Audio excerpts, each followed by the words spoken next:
സ്ഥാപനങ്ങളിൽ E D ഒക്കെ പരിശോധന നടത്തുന്നു ചില മാധ്യമങ്ങൾ വാർത്ത നൽകുന്നുണ്ട്. എന്താണ് അതിൻ്റെ ഒരു വസ്തുത?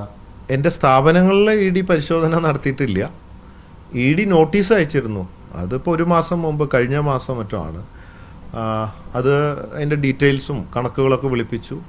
എല്ലാ കണക്കുകളും കാര്യങ്ങളൊക്കെ കൊടുത്തു. വളരെ സംതൃപ്തരാണ്, കുഴപ്പങ്ങളൊന്നും ഇല്ല. ഈ മാസം അത് ക്ലോസ് ചെയ്യാനിരിക്കുകയാണ്. അതാണ് ഇതിനെ സംബന്ധിച്ച് ഏതോ ഒരു ചാനലിൽ ഇതിനെക്കുറിച്ചിട്ടൊരു വാർത്ത കണ്ടു ഞാൻ. അതിൽ ഇ ഡി ഇപ്പോൾ വിളിപ്പിക്കുന്നത് കേരളത്തിൽ തന്നെ 800ഓളം പേർക്ക് നോട്ടീസ് കൊടുത്തിട്ടുണ്ട്. റെസ്റ്റോറൻറ്റിന് വരെ നോട്ടീസ് കൊടുത്തിട്ടുണ്ട്. 2 ജ്വല്ലറിയുള്ളവർക്ക് നോട്ടീസ് കൊടുത്തിട്ടുണ്ട്. അതിപ്പോൾ ഒരു സർവ്വസാധാരണം പോലെയാണ് ഇ ഡി എന്നുള്ളത് കൊടുക്കുന്നുണ്ട്. അപ്പോൾ കണക്ക് കാണിച്ച് ജെന്യൂനായിട്ടുള്ള കേസുകളൊക്കെ അവർ ക്ലോസ് ചെയ്ത് വിടുന്നുണ്ട്. കള്ളപ്പണം പ്രശ്നങ്ങളുള്ളവരെ അവർ പിടിക്കുന്നുണ്ട്. അപ്പോൾ പക്ഷേ ഇ ഡി അന്വേഷിക്കുമ്പോൾ ഇവിടെ ഒരു കുപ്രചരണം ഇതിൻ്റെ കൂടെ നടക്കുന്നുണ്ട്. അതായത് ബോച്ചേറ്റി ലക്കി ഡ്രോ എന്നതിനെ കുറിച്ചിട്ട് വലിയ തട്ടിപ്പും വെട്ടിപ്പുമാണ് ഇ ഡി അന്വേഷിക്കുന്നു. ഫിജി കാർട്ടിനെ കുറിച്ച് ഇ ഡി അന്വേഷിക്കുന്നു. ഇ ഡിക്ക് എന്താ ഫിജി കാർട്ടും അല്ലെങ്കിൽ മസാല കച്ചവടവും ചായ കച്ചവടം ഒന്നും അന്വേഷിക്കുന്ന പരിപാടിയല്ല. ഇ ഡി അന്വേഷിക്കുന്നത് കള്ളപ്പണമുണ്ടോ എന്നൊക്കെയാണ് അന്വേഷിക്കുന്നത്. നമ്മളെ സംബന്ധിച്ച് എല്ലാ റിപ്പോർട്ടും കൊടുത്ത് ക്ലിയറാണ്. പക്ഷേ ഒരു ചാനൽ ഇതിൻ്റെ മറവിൽ ഇ ഡി എന്ന് പറഞ്ഞുകൊണ്ട് അതിൻ്റെ കൂടെ ഫിജി കാർട്ടും ബോച്ചേട്ടി ലക്കി ഡ്രോയും ചേർത്ത് വെച്ച് കുപ്രചരണം നടത്തിക്കൊണ്ടിരിക്കുന്നുണ്ട്. അതിൻ്റെ കാരണം വേറെയാണ്. അത് ഇവിടെ പറയേണ്ട കാര്യമല്ല. വ്യക്തിപരമായിട്ട് മുമ്പുള്ള ഒരു സംഭവമാണ് അതിൻ്റെ ബാക്കിലുള്ളത്. അപ്പോൾ ഇതാണ് ഇതിൻ്റെ വിഷയം. ഇ ഡി എല്ലാവരും വിളിപ്പിക്കും, ആർക്ക് വേണേൽ പോവാം. അവിടെ പോയി നമ്മുടെ കാര്യങ്ങൾ, സെയിൽ ടാക്സ് വരാറുണ്ട്, GST വരാറുണ്ട്. എല്ലാ ഡിപ്പാർട്ട്മെൻറ്റുകളും ബിസിനസ്സുകാർക്കൊക്കെ വരും. നമ്മൾ തെറ്റ് ചെയ്തിട്ടുണ്ടെങ്കിൽ അവർ ഫൈൻ ഇടും. തെറ്റ് ചെയ്തില്ലെങ്കിൽ ക്ലീനായിട്ട് ക്ലോസ് ചെയ്ത് റിപ്പോർട്ട് തരും. അതാണ്. ഇപ്പോൾ ഈ ക്ലോസ് ചെയ്യുന്നതിന് മുമ്പായിട്ട് ഉള്ളൊരു എന്താണ് ഇങ്ങനെ പറയാൻ കാരണം? അത് ക്ലോസ് ചെയ്യുമെന്ന് അറിഞ്ഞതുകൊണ്ട് തന്നെയാണോ? അതായത് ഇത് ഇവർ ഇപ്പോഴേ അറിയുന്നുള്ളൂ. ഇത് ക്ലോസ് ചെയ്യാൻ പോവുകയാണ്. ഇത് കഴിഞ്ഞ മാസത്തെ കാര്യമാണ്. ഈ റിപ്പോർട്ട് ഇപ്പോഴാണ് അറിയുന്നത്. ക്ലോസ് ചെയ്ത് കഴിഞ്ഞാൽ പിന്നെ ഇതിന് സ്കോപ്പ് ഇല്ലല്ലോ. നല്ല ക്ലീൻ ഫയൽ ക്ലോസ് ചെയ്തു, ബോച്ചയുടെ കുഴപ്പങ്ങളൊന്നും ഇല്ല എന്ന് പറഞ്ഞാൽ പിന്നെ ഒന്നും പറയാനില്ലല്ലോ.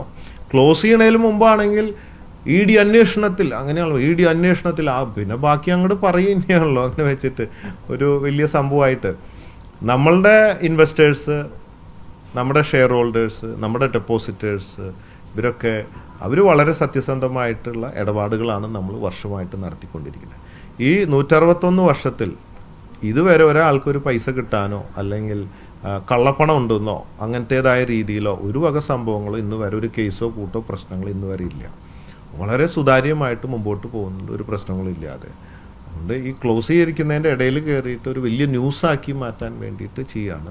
കൂടാതെ ഒരു സോഷ്യൽ മീഡിയ ഒരാളും ഇതുപോലെ ഒരുപാട് കുപ്രചരണം അഴിച്ചു വിടുന്നുണ്ട്. അങ്ങനെയാണ് ഇങ്ങനെയാണെന്നൊക്കെ പറഞ്ഞു. അപ്പോൾ ഉള്ള കാര്യം എന്താണ് അവരന്വേഷിക്കുന്നത്? അവരന്വേഷിച്ചിട്ടുണ്ട്. അതിൻ്റെ റിപ്പോർട്ട് പുറത്തേക്ക് വരും, അത്രയേ ഉള്ളൂ.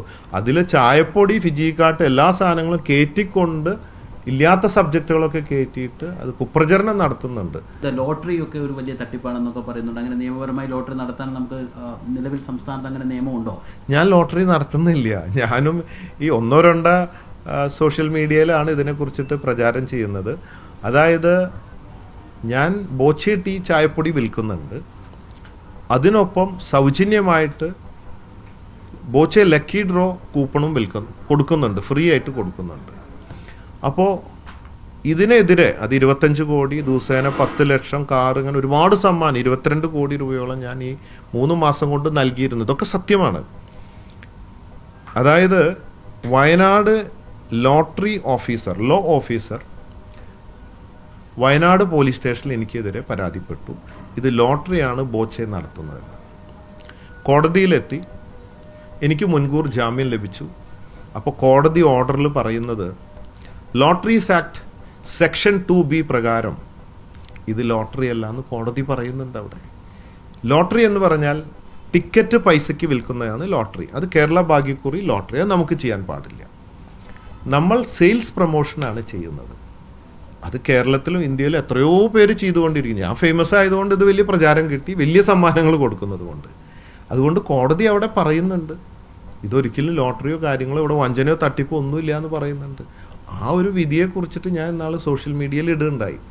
അപ്പോൾ സുപ്രീം കോടതി, ഹൈക്കോർട്ടൊക്കെ ഹൈ ലോയറെ കൊണ്ടാണ് ഇതിൻ്റെ ലീഗൽ അഡ്വൈസ് എടുത്തിട്ടാണ് ചെയ്യുന്നത്. അല്ലാണ്ട് എന്നെപ്പോലെ ഒരാൾ ഇത്രയും വലിയൊരു ബ്രാൻഡ് വെറുതെ കയറിയൊരു ബിസിനസ് അങ്ങോട്ട് ചെയ്യുമോ നിയമം നോക്കാതെ? അതുപ്രകാരം ചെയ്തു. കോടതിയുടെ ഡയറക്ഷൻ ഒക്കെ അതുപോലെയുള്ള ഒരു കാര്യമാണ്. ഇതൊക്കെ ഉണ്ടെങ്കിലും ചില 1-2 മീഡിയ, സോഷ്യൽ മീഡിയ പ്രത്യേകിച്ച്, ഇത് ലോട്ടറിയാണ്, തട്ടിപ്പാണ്, വെട്ടിപ്പാണ്. ആർക്ക് തട്ടിപ്പ് വെട്ടിപ്പ്? ഇവിടെ 300ഓളം 15,000 ബോച്ചെ പാർട്ട്ണർ ഫ്രാഞ്ചൈസിക്ക് അപേക്ഷിച്ചിട്ടുണ്ട്. 300 ചില്ലാൻ പേർക്ക് ഞാൻ കൊടുത്തിട്ടുണ്ട് ഫ്രാഞ്ചൈസി. അവരൊക്കെ 50,000 തൊട്ട് 2 ലക്ഷം വരെ മാസം സമ്പാദിക്കുന്നുണ്ട്. ടീ വാങ്ങുന്നവർക്ക് 40 രൂപയ്ക്ക് നല്ല ബോച്ചെ ടീ കിട്ടുന്നുണ്ട്. പ്ലസ് ദിവസേന ലക്ഷങ്ങൾ കിട്ടുന്നുണ്ട്. 1000കണക്കിന് പേർക്ക് കിട്ടുന്നു. എനിക്കിപ്പോൾ 10 കോടി രൂപയോളം നഷ്ടമാണ്. അതൊരു 6 മാസം 1 വർഷം എടുക്കും ഒരു ബിസിനസ് ലാഭത്തിലായി വരാൻ. അങ്ങനെയാണ്, മുൻകൂട്ടി നമ്മൾ സ്പെൻഡ് ചെയ്യണം. പക്ഷേ ഞാൻ കോടിക്കണക്കിന് കൊള്ള ലാഭം ഉണ്ടാക്കി ഇത് തട്ടിപ്പാണ്, നിയമമില്ല, വെട്ടിപ്പാണെന്ന് ഇങ്ങനെ ഓരോന്ന് ചേർന്ന് പ്രചരിപ്പിച്ചുകൊണ്ടിരിക്കുകയാണ്. ഇതാണ് ഇതിൻ്റെ യാഥാർത്ഥ്യം. രേഖകൾ വെച്ചിട്ടല്ലേ എല്ലാവരും സംസാരിക്കേണ്ടത്. എന്തിനും മീഡിയ എന്തിനാണ് രേഖകൾ നോക്കി അല്ലെങ്കിൽ വിധി നോക്കി ഒരാൾ കുറ്റം ചെയ്തിട്ടുണ്ടോ എന്ന് യാഥാർത്ഥ്യം നോക്കിയിട്ട് പറയണം. അല്ലാതെ ഒരു ഇതുമില്ലാതെ അങ്ങനെ പ്രചരിപ്പിച്ചുകൊണ്ടിരിക്കുകയാണ് ചില സോഷ്യൽ മീഡിയ.